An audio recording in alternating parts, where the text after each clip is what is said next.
வாக்குத்தத்தம் உன்னுடையது. அன்பானவர்களே, எல்லாரும் ஏதோ ஒரு வகையில் உழைக்கிறோம், பிரயாசப்படுகிறோம், வெற்றி பெற வேண்டும் என்று முயற்சி செய்கிறோம். இது இந்த உலக பிரகாரமானதாய் இருக்கிறது. ஆவிக்குரிய வாழ்க்கையிலும் கடவுளுக்கு பிரியமாய் வாழ வேண்டும் என்று அதற்காக சிரத்தை எடுத்து வாழ்கிறவர்கள் உண்டு. தன்னுடைய வார்த்தையை, நடக்கையை, செயலை இதற்காக காத்து கொள்ளுகிறவர்களும் உண்டு. கடவுளை பிரியப்படுத்த தங்களால் இயன்ற எல்லாவற்றையும் செய்கிறார்கள்.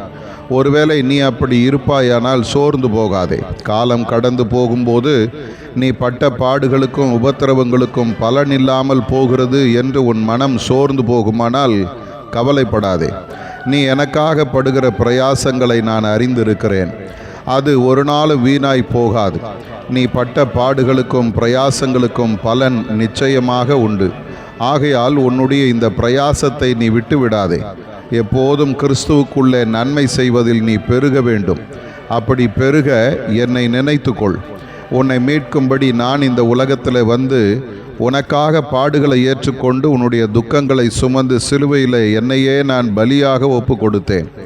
அந்த உன்னதமான தேவனாகிய என்னை நீயும் பற்றி கொண்டு இன்னும் எனக்காக வாழ்ந்திடு. உன் வாழ்வில் நான் வைத்திருக்கும் நன்மையை பெற்றுக்கொள்.